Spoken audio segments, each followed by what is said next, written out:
The mental game in sports is all about your thinking.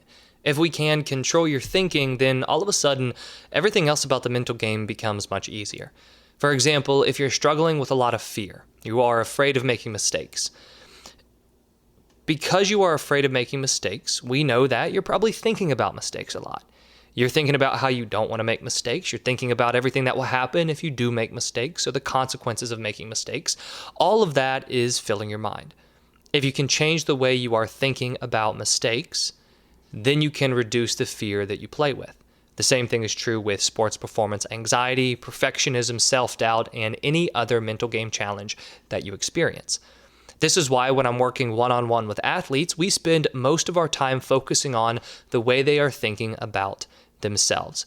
And there's one simple cycle that I always break down that really helps us understand just how impactful our thinking is on our athletic performance. And that's what I want to go over in this episode. It's called the thought, feeling, action cycle. The thought, feeling, action cycle comprises your thinking, your feelings, and your actions, and it creates this overall idea of how your entire mindset and physical play come together and lead to you either performing well or they cause you to underperform. Now, this thought, feeling, action cycle also impacts other areas of our life because really at the end of the day, it's just the natural way that our thinking, our emotions, and then our actions all play together. So the thought, feeling cycle looks like this. Our thinking impacts our feelings, and then our thinking and our feelings impact the way we act. Right? So a super simple example is if I'm thinking, I believe in myself, I'll probably feel pretty confident, feel pretty good, and then my actions will be more confident. And the reason that it is a cycle is because when I'm thinking positively, right? So let's say I'm thinking I believe in myself, I'll then feel good about myself, and the better I feel about myself, then the more I'll have more of those positive and confident thoughts. And then when I'm feeling good because I'm thinking good, and then I'm thinking good and feeling good, then I'll probably act in more of a confident way, which will increase the chances of me playing well. And then if I play well or I perform well, that's going to feed back into having more confident and positive thoughts.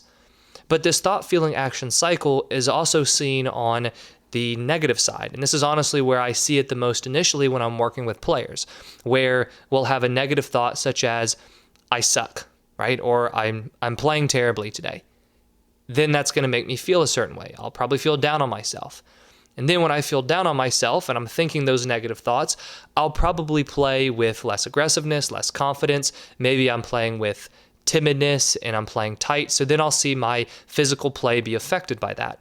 And then if my physical play is affected in a negative way, I'll likely underperform, which feeds back into having more negative thoughts. One of the prime examples of this for me as a mental performance coach is when I'm working with athletes who are anxious.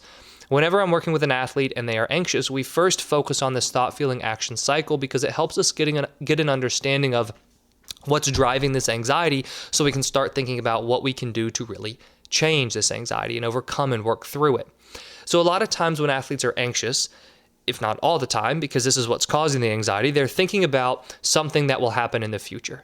So let's say that it is a soccer player afraid of making a mistake, losing the ball. So they'll probably be thinking things like, I hope I don't mess up today. I can't lose the ball. I can't make mistakes. I hope I don't get pulled from the game and have coach mad at me. So they're having those worrisome thoughts about the future. The more they have those thoughts, the more anxious they feel, right? So the more nervous they feel, the more worried they feel. Those two are then going to really nicely feed on one another, right? So they're thinking anxious thoughts, they're worrying, so then they feel anxious, they feel worried, they feel nervous. Then that's going to feed back into more of these worrisome thoughts. And sometimes they might even have anxious thoughts about the fact that they are now feeling anxious. Both of those combined are then going to impact the way they play. This is going to be where they're playing with their foot on the brake because they're anxious about making mistakes. So then they hold themselves back. Maybe they hide on the field because they don't want to put themselves in a position where they could make a mistake. Or maybe they are tight because they're so stressed, so tense, so anxious. So now they're tight out there when they play. So we're going to see these thoughts and these feelings then impact their play. And if they're playing tight and tense, that's probably feeding back into more of those anxious types of thoughts and anxious feelings. But this thought, feeling, action cycle is one of my favorite places for us to focus our attention first whenever I'm working with a player, because it really helps us understand the importance of controlling our thinking.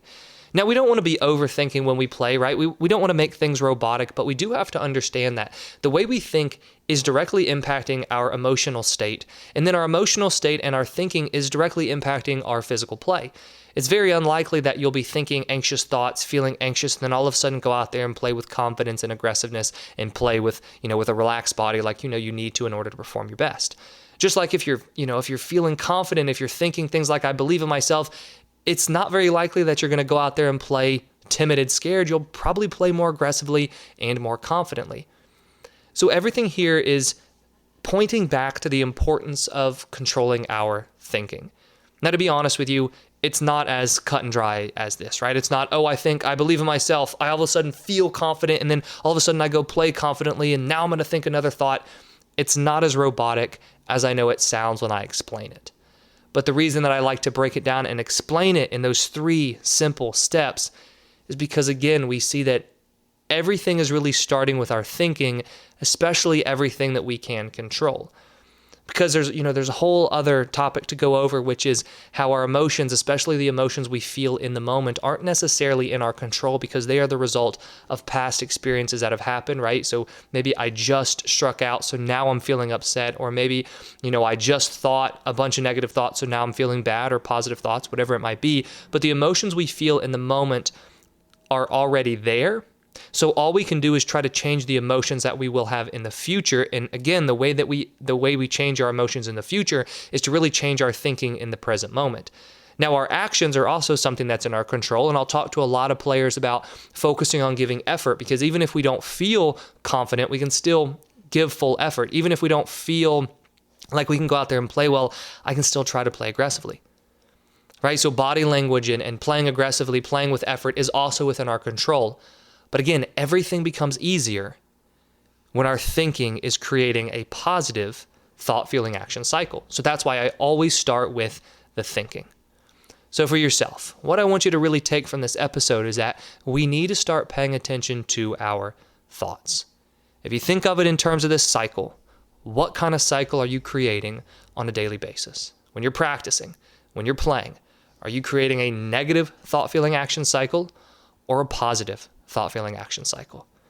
If it is negative, that's perfectly fine and it's understandable, but it has to be changed. And it's really easy for us to think that our thinking is out of our control because we all have these automatic thoughts that just take over and they control us and they consume our minds. But the truth is, while it is difficult, it is doable to get more control over our thinking. It takes a lot of work. It takes a lot of diligence. It takes a lot of, paying attention to what am I thinking right now in the moment? What types of thoughts am I having before games and during games? And then you have to work on trying to reframe those thoughts to where you notice yourself having a negative thought and then you turn it into a more positive and productive thought. But again, all that work is proven to be worth it when we first understand just how important our thinking is to our performance. Because when we think positively and confidently, we'll feel the same way, and then we're likely to act in accordance with those feelings. So really make sure right now that you are paying attention to your thinking, and always ask yourself, what kind of cycle am I creating right now? A helpful thought, feeling, action cycle, or one that's continuing to hold me back? I hope you enjoyed this episode, and if you did, please hit that like button and subscribe if you haven't already. I put out new videos each week on sports psychology and mental training. And if you're interested in any of the sports psychology programs I have available, I've put links to those in the description below. Thank you for watching, and I wish you the best of success, and I'll let you do.